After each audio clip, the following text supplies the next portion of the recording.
नमस्कार दोस्तों। तो दोस्तों आज हम लोग इस वीडियो में डिस्कस करने वाले हैं साइंस के कुछ महत्वपूर्ण प्रश्नों को। ठीक है दोस्तों, जो आने वाले एग्ज़ाम के लिए जैसे कि बिहार एसएससी या फिर बीपीएससी या फिर कोई भी कॉम्पिटिटिव एग्ज़ाम ग्रुप डी, ठीक है, उसके लिए बहुत इंपॉर्टेंट होने वाला है। चलिए शुरू करते हैं आज का सबसे पहला सवाल से।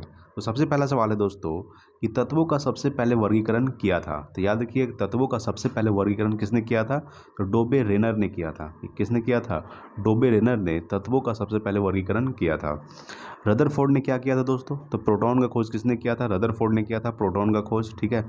मेंडलीव को क्या कहा जाता है? तो मेंडलीव को आवर्त सारणी का जनक कहा जाता है। याद रखिएगा कि तत्वों का सबसे पहले वर्गीकरण किया था डोबे रेनर ने, यानी कि 1 का ऑप्शन नंबर बी हो जाएगा। चलिए अगला सवाल देखते हैं। दूसरा नंबर सवाल है दोस्तों आपके सामने कि वह सबसे छोटा कण जिसमें उस तत्व के सभी गुण वर्तमान हो उसे हम परमाणु कहते हैं। क्या कहते हैं? परमाणु। यानी कि वह सबसे छोटा कण जिसमें उस तत्व के सभी गुण क्या हो? वर्तमान हो, उसे हम क्या कहते हैं दोस्तों? परमाणु। यानी कि 2 का ऑप्शन नंबर ए हो जाएगा। चलिए अगला सवाल देखते हैं। 3 नंबर सवाल देखिए। 3 नंबर सवाल है कि किसी तत्व के गुणों को प्रदर्शित करता है, किसी तत्व के गुणों को प्रदर्शित करता है परमाणु क्रमांक, यानी कि परमाणु संख्या। याद रखिएगा, यानी कि किसी तत्व के गुणों को प्रदर्शित करता है परमाणु क्रमांक। 3 का ऑप्शन नंबर ए हो जाएगा। अगला सवाल देखते हैं। 4 नंबर सवाल। 4 नंबर सवाल है दोस्तों आपके सामने कि हैलोजनों में सर्वाधिक प्रभावशाली ऑक्सीकरण करता है, तो वह है दोस्तों फ्लोरीन। याद रखिएगा कि हैलोजन तत्व किसको किसको कहा जाता है? फ्लोरीन, क्लोरीन, ब्रोमीन और आयोडीन को ये क्या कहा जाता है? ये हैलोजन तत्व है। ठीक है। इस अगर आपसे सवाल पूछ सकता है कि हैलोजनों में सर्वाधिक प्रभावशाली ऑक्सीकरण करता कौन है, तो वो है दोस्तों फ्लोरीन। कौन है? फ्लोरीन। ठीक है। 4 का ऑप्शन नंबर सी हो जाएगा। चलिए नेक्स्ट देखते हैं। अगला है 5 नंबर सवाल। 5 नंबर सवाल है दोस्तों कि स्वर्ण को हम लोग सोना कहते हैं, स्वर्ण किस पदार्थ में घुल जाता है? तो याद रखिएगा एक्वा रेजिया में। ठीक है। स्वर्ण जो है यानी कि सोना एक्वा रेजिया में क्या होता है दोस्तों? घुल जाता है। क्या होता है? घुल जाता है। ठीक है। तो स्वर्ण किस पदार्थ में घुल जाता है? तो एक्वा रेजिया में घुल जाता है। ठीक है। अच्छा, एसिटिक अम्ल का सूत्र क्या होता है? तो ये होता है दोस्तों CH3COOH। याद रखिएगा CH3COOH होता है, ये एसिटिक एसिड का सूत्र होता है। हाइड्रोक्लोरिक अम्ल का सूत्र क्या होता है? HCl, आपको पता ही होगा। ठीक है। तो स्वर्ण किस पदार्थ में घुल जाता है? तो ये एक्वा रेजिया में घुल जाता है। ठीक है। चलिए नेक्स्ट देखते हैं। अगला 6 नंबर सवाल। 6 नंबर सवाल है दोस्तों कि सीने बार किसका खनिज है? ये दोस्तों पारा का है। याद रखिएगा सीने बार है दोस्तों, ये पारा का खनिज है। पारा का संकेत क्या होता है? Hg होता है। इसका परमाणु संख्या 80 होता है। कितना होता है? 80। ठीक है। सीसा Pb होता है इसका संकेत, और इसका परमाणु संख्या होता है सीसा का, इसका होता है दोस्तों 82। कितना होता है? 82। एल्युमिनियम का संकेत क्या होता है? Al होता है। इसका परमाणु संख्या 13 होता है। ठीक है, याद रखिएगा। और तांबा जिसको हम लोग कॉपर बोलते हैं, Cu 29 होता है। कितना होता है? 29। ठीक है दोस्तों, याद रखिएगा। तो सीने बार किसका खनिज है? यह दोस्तों पारा का खनिज है, यानी कि Hg। ठीक है। चलिए नेक्स्ट देखते हैं। अगला 7 नंबर सवाल। 7 नंबर सवाल है कि पटाखों के फटने के बाद दिखाई देने वाला चमकीला रंग किसके कारण होता है? ये दोस्तों ट्रांजियम के कारण होता है। किसके कारण होता है? यानी पटाखों के फटने के बाद दिखाई देने वाला चमकीला रंग किसके कारण होता है? तो ट्रांजियम के कारण होता है, यानी कि 7 का ऑप्शन नंबर डी हो जाएगा। नेक्स्ट देखते हैं। अगला 8 नंबर सवाल। 8 नंबर सवाल है दोस्तों कि किसके निष्कासन हेतु साइनाइड विधि प्रयुक्त होती है? तो ये चांदी के निकालने के लिए। ठीक है। तो चांदी के निष्कासन के लिए, चांदी के निकालने के लिए साइनाइड विधि का प्रयोग किया जाता है। किस विधि का प्रयोग किया जाता है? तो साइनाइड विधि का। बहुत इंपॉर्टेंट सवाल है। किसके निष्कासन हेतु? तो चांदी के निष्कासन हेतु साइनाइड विधि प्रयुक्त होता है। चांदी का संकेत क्या होता है? Ag होता है। ठीक है। इसका परमाणु संख्या 47 होता है। क्या होता है? 47। याद रखिएगा। तांबा का संकेत क्या होता है? Cu होता है, जिसको हम लोग कॉपर बोलते हैं, 29 होता है, हम अभी बताए थे। और जिंक Zn, इसका 30 होता है। क्या होता है दोस्तों? 30। मैग्नीज Mn कितना होता है? 24 होता है। ठीक है दोस्तों। चलिए नेक्स्ट देखते हैं। अगला 9 नंबर सवाल। 9 नंबर सवाल है दोस्तों कि नाइट्रोजन का विस्फोटक यौगिक है। तो NCl3 जो है ये नाइट्रोजन का विस्फोटक यौगिक है। क्या है? यानी कि 9 का ऑप्शन नंबर ए हो जाएगा। नाइट्रोजन का विस्फोटक यौगिक है NCl3। ठीक है। चलिए नेक्स्ट देखते हैं। अगला 10 नंबर सवाल। 10 नंबर सवाल है दोस्तों कि हवा के वास्तविक जलवाष्प की मात्रा को कहते हैं। क्या कहते हैं दोस्तों? परम आर्द्रता कहते हैं। क्या कहते हैं? हवा के वास्तविक जलवाष्प की मात्रा को क्या कहते हैं? परम आर्द्रता। याद रखिएगा। नेक्स्ट देखते हैं अगला देखते हैं दोस्तों 11 नंबर सवाल।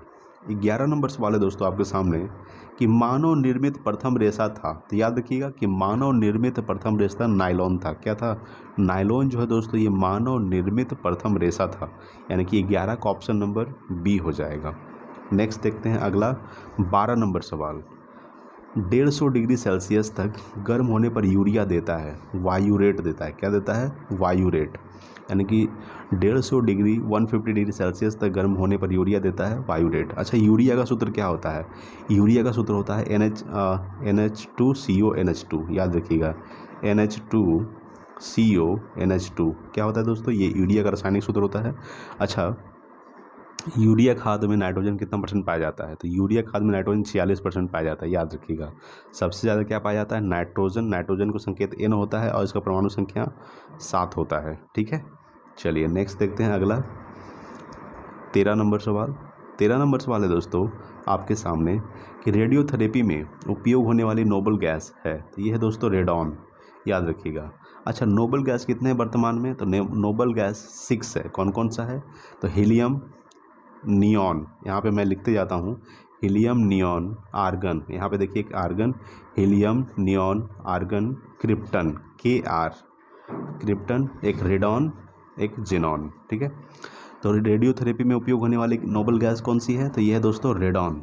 और वर्तमान में नोबल गैस कितने हैं? 6 है। कौन कौन सा है? Helium, neon, argon, krypton, KR, और एक C से जेनॉन और RN से रेडॉन, यानी कि 6 नोबल गैस है। ठीक है, याद रखिएगा।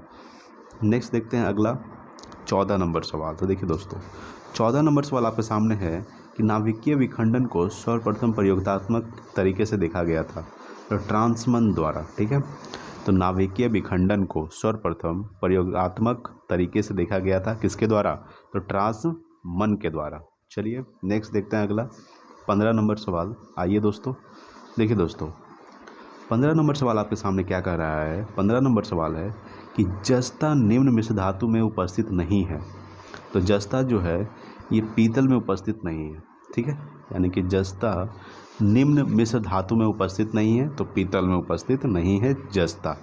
ठीक है, चलिए नेक्स्ट देखते हैं अगला 16 नंबर सवाल। 16 नंबर सवाल है दोस्तों कि निम्न में सर्वाधिक परिस्थिति अनुकूल ईंधन कौन है? तो वह है दोस्तों हाइड्रोजन। ठीक है, यानी कि निम्न में सर्वाधिक परिस्थिति अनुकूल ईंधन कौन है? तो वह है दोस्तों हाइड्रोजन। इसका परमाणु संख्या 1 होता है। ठीक है, और इसका संकेत H होता है, परमाणु संख्या 1 होता है। चलिए नेक्स्ट देखते हैं अगला 17 नंबर सवाल। 17 नंबर सवाल है कि तड़ित चालक निर्मित होते हैं। तो याद रखिएगा कि तड़ित चालक निर्मित होते हैं तांबा से। किससे? तो तड़ित चालक जो होते हैं निर्मित, ये तांबा से निर्मित होते हैं। तांबा यानी कि कॉपर Cu। ठीक है, इसका परमाणु संख्या कितना होता है? 29 होता है। याद रखिएगा। अच्छा, लोहा का संकेत क्या होता है? Fe होता है। ठीक है, परमाणु संख्या कितना होता है? 26 होता है। तो तड़ित चालक निर्मित होते हैं तांबा से निर्मित होते हैं तड़ित चालक। नेक्स्ट देखते हैं 18 नंबर सवाल। 18 नंबर सवाल है दोस्तों आपके सामने कि प्रकाश की गति न्यूनतम होगी जब वह गुजरेगी। तो ये कांच से गुजरेगी। याद रखिएगा कि प्रकाश की गति न्यूनतम कब होगी? जब वह कांच से गुजरेगी। ठीक है, याद रखिएगा। 18 का ऑप्शन नंबर C हो जाएगा। प्रकाश की गति न्यूनतम कब होगी? जब वह कांच से गुजरेगी। कहाँ से गुजरेगी? कांच से। ठीक है, चलिए नेक्स्ट देखते हैं अगला 19 नंबर सवाल। 19 नंबर सवाल है दोस्तों कि रेडियम प्राप्त होता है तो पिच ब्लेड से। याद रखिएगा कि रेडियम जो है दोस्तों ये पिच ब्लेड से प्राप्त होता है रेडियम। याद रखिएगा। अच्छा, हेमाटाइट किसका अयस्क है दोस्तों? तो लोहा का अयस्क है। बॉक्साइट किसका अयस्क है? ये एल्युमिनियम का अयस्क है। याद रखिएगा, ये इंपॉर्टेंट है कि हेमाटाइट किसका अयस्क है? लोहा का। और एल्युमिनियम किसका अयस्क है? बॉक्साइट किसका अयस्क है? तो ये है एल्युमिनियम का। और रेडियम प्राप्त होता है तो पिच ब्लेड से होता है, यानी कि ऑप्शन नंबर C हो जाएगा 19 का। नेक्स्ट देखते हैं अगला 20 नंबर सवाल। 20 नंबर सवाल है कि हेनरी किसका इकाई है?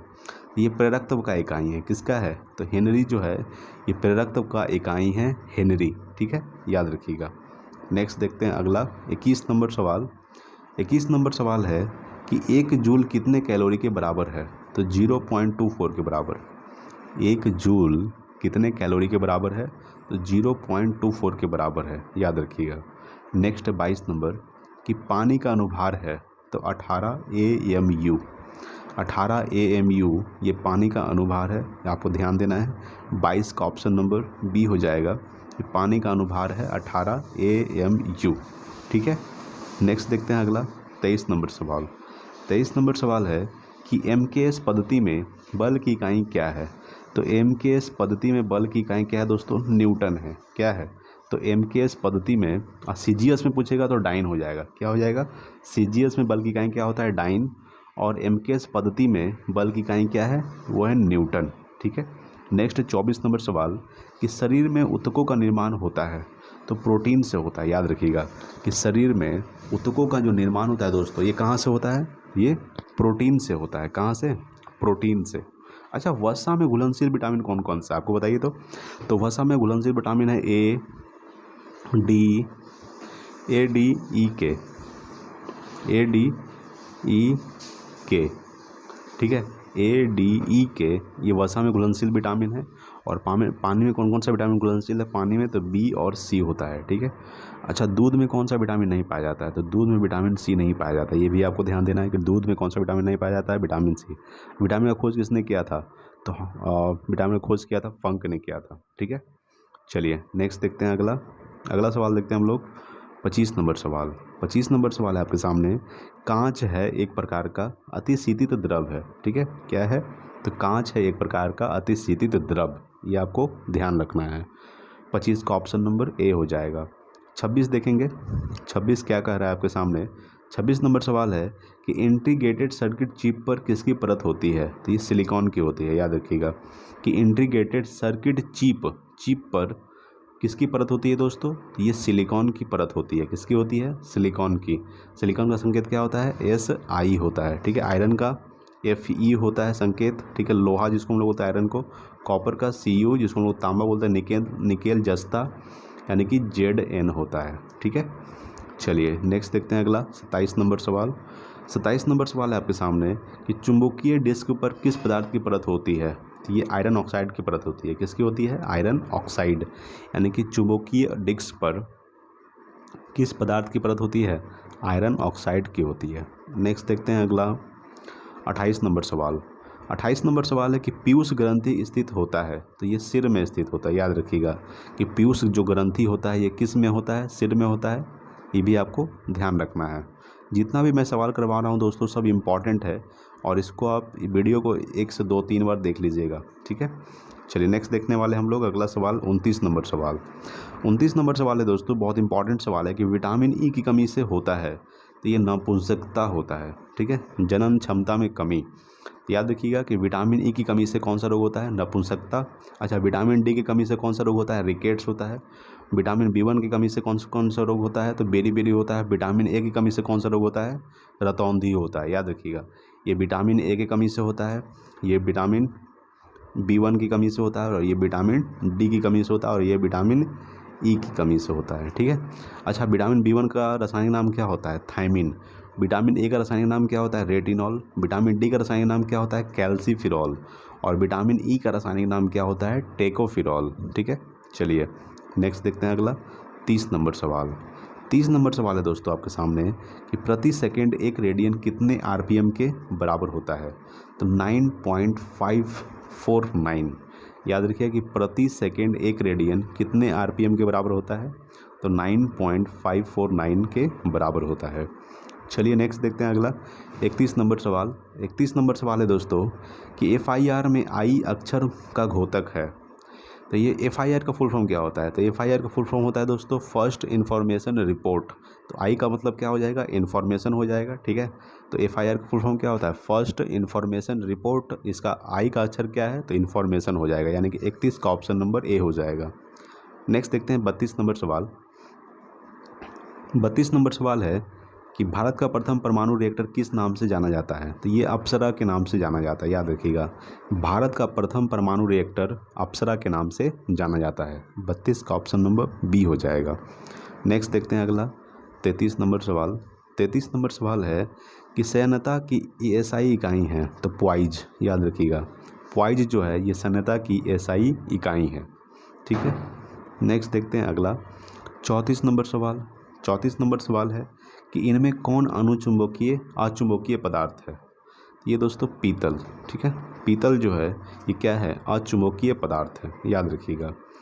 लोहा Fe संकेत, कोबाल्ट CO और निकेल Na संकेत होता है। ठीक है, इसका निकेल यानी कि 29 होता है। ठीक है दोस्तों, याद रखिएगा।